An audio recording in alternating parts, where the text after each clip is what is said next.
पुण्यामध्ये भर दिवसा गोळीबाराची घटना घडलेली आहे। पुण्यातल्या घोरपडी पेठ पोलीस चौकीच्या समोर ही सगळी घटना घडली आहे। ज्या ठिकाणी हे घडलंय त्याच ठिकाणी मी आता उभी आहे। तुम्ही माझ्या मागे जर पाहिलं तर क्राइम लोकेशन आहे, पोलिसांनी सील केलेलं पाहायला मिळतंय आणि याच ठिकाणी हा सगळा गोळीबाराचा प्रकार घडलाय। साधारणतः 11:40 च्या आसपासची ही सगळी घटना असल्याची माहिती समोर येते। जे काही आत्तापर्यंत कळलंय त्यानुसार सुजल परदेशी नावाचा या प्रकरणामधला मुख्य संशयित आरोपी आहे। त्याच्यासोबत यश परदेशी नावाचा आणखी एक आरोपी आहे। या दोघांचे मिळून काही दिवसांपूर्वी 2-3 वर्षांपूर्वीचे हे जे काही वाद आहेत या वादातून हे सगळं झालंय अशी एक प्राथमिक माहिती सध्या तरी समोर येते।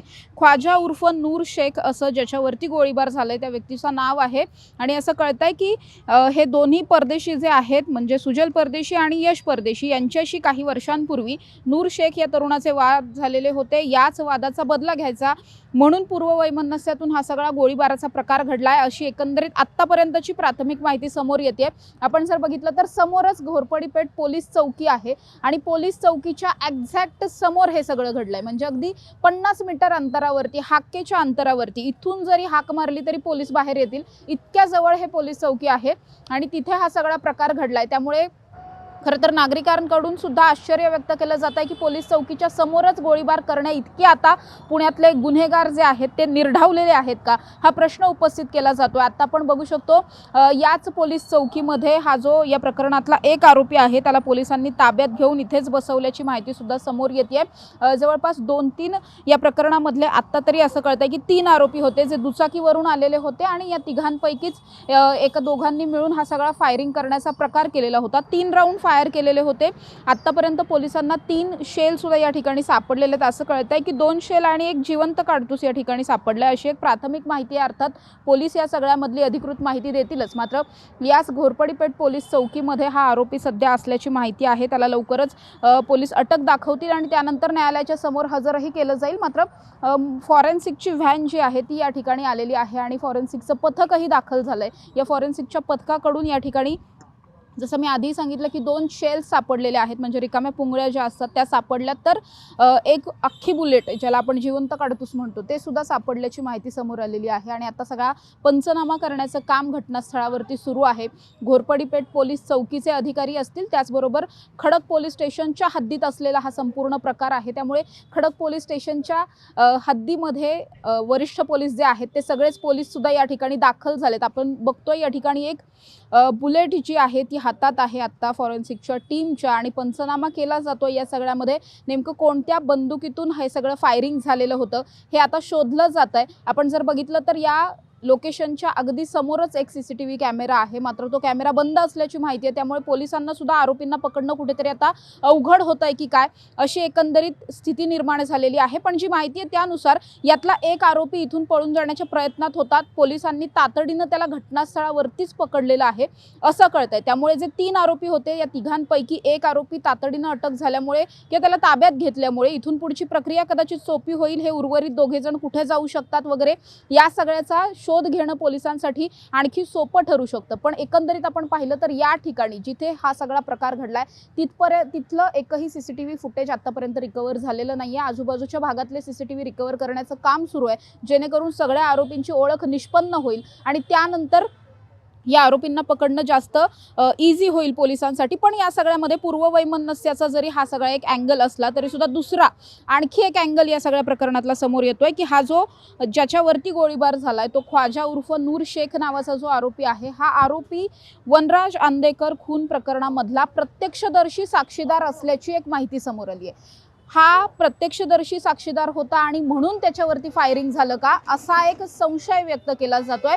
अधिकृत माहिती पोलिसांनी दिलेली नाहीये, मात्र पोलिसही या सगळ्यातली अधिकृत माहिती देतील जर या सगळ्यामध्ये काही तथ्य असेल तर। पण असा एक प्राथमिक माहिती आहे, प्राथमिक अंदाज व्यक्त केला जातोय की हा नूर शेख हा वनराजच्या खून प्रकरणामधला एक प्रमुख आय विटनेस होता आणि म्हणून त्याला टार्गेट केलं गेलंय का असा एकंदरीत अंदाज आहे। पण दुसरीकडे जर आपण पाहिलं तर ज्यांनी हा सगळा गोळीबार केला हे परदेशी गँगचे मेंबर असल्याचं सांगितलं जात आहे। पुण्यातल्या घोरपडी पेठ काशेवाडी भागामध्ये ही परदेशी गँग जी आहे ती ॲक्टिव्ह आहे असंही कळतंय आणि त्यांचेच हे 2-3 मेंबर होते ज्यांच्याकडून हे सगळं केलं गेलं। एकाला पोलिसांनी तातडीनं ताब्यात घेतलंय, उर्वरित दोघांचा शोध सुरू आहे। तर ज्याच्यावरती फायरिंग झालं त्याच्या पाठीमध्ये एक गोळी लागलेली आहे, त्याला तातडीनं केईएम रुग्णालयामध्ये ॲडमिट केलेलं आहे। तिथे त्याच्यावर उपचार सुरू आहेत, प्रकृती स्थिर असल्याची माहिती आत्ता तरी कळते. पण इथून पुढे नेमकं काय होतंय हे पाहणं महत्त्वाचं असणार आहे. पोलिसांनी गुन्हा दाखल करून घेतलेला आहे, आरोपींचा शोध सुद्धा सुरू आहे आणि आता या प्रकरणामध्ये पुढे नेमकं काय काय निष्पन्न होतंय हे देखील पाहणं महत्त्वाचं आहे. मात्र दुसरीकडे पुणे शहरासारख्या शहरामध्ये, सुसंस्कृत पुण्यामध्ये पेठांच्या भागामध्ये, ज्या पेठा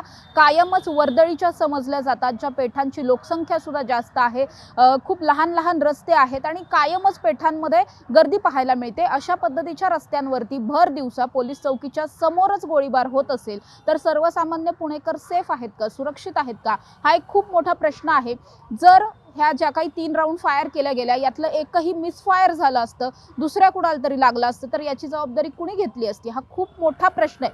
त्यामुळे आता या सगळ्याच्या मागे नेमकं कोण आहे, हे जे आरोपी आहेत यांच्यापैकी कोणी मायनर असल्याची माहिती अजून तरी समोर आली नाही. मात्र हे खरंच इतके निर्ढावलेले आरोपी आहेत का की पोलीस चौकीच्या समोरच एखाद्यावरती गोळी यांनी चालवावी आणि अशा ठिकाणी चालवावी जो संपूर्ण परिसर प्रचंड वर्दळीचा आहे, कंटिन्युअसली या ठिकाणी लोक थांबलेले असतात. आता पोलीस आल्याच्या नंतर ही सगळी दुकानं बंद केली आहेत किंवा इथली गर्दी रिकामी केली आहे, मात्र कंटिन्यू या भागामध्ये वर्दळ असते. अशा भागामध्ये येऊन गोळीबार करणं ही काही साधी गोष्ट नाहीये. कायदा आणि सुव्यवस्थेवरती खूप मोठं प्रश्नचिन्ह आहे असंच म्हणावं लागेल. त्यामुळे पोलीस आता या प्रकरणामध्ये किती लवकर तपास करतात आणि नेमकं हा सगळा गुन्हा घडण्याच्या मागचं कारण काय होतं, नेमके गोळीबार का करण्यात आले, हे सगळं पोलिसांकडून शोधलं जाणार आहे. अर्थात पोलीस या सगळ्यावरती अधिकृत प्रतिक्रिया काय देतात हे पाहणं देखील तितकंच महत्त्वाचं असणार आहे.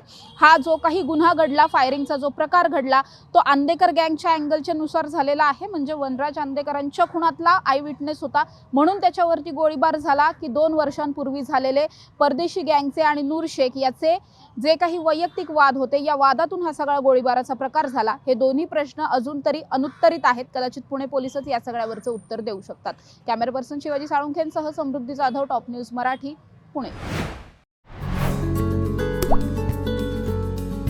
आता जोकासू STP या अत्याधुनिक जॅपनीज तंत्रज्ञानाने सुसज्ज, quick installation, energy efficient, noiseless blowers, low maintenance या आणि अशा वैशिष्ट्यांनी परिपूर्ण जोकासू STP तंत्रज्ञान प्रकल्प उभारणीपासून ते विक्री पश्चात समाधानकारक सेवा देणारी, भारताबरोबरच परदेशात देखील प्रकल्पांची यशस्वी उभारणी करणारी company Deccan water treatment private limited.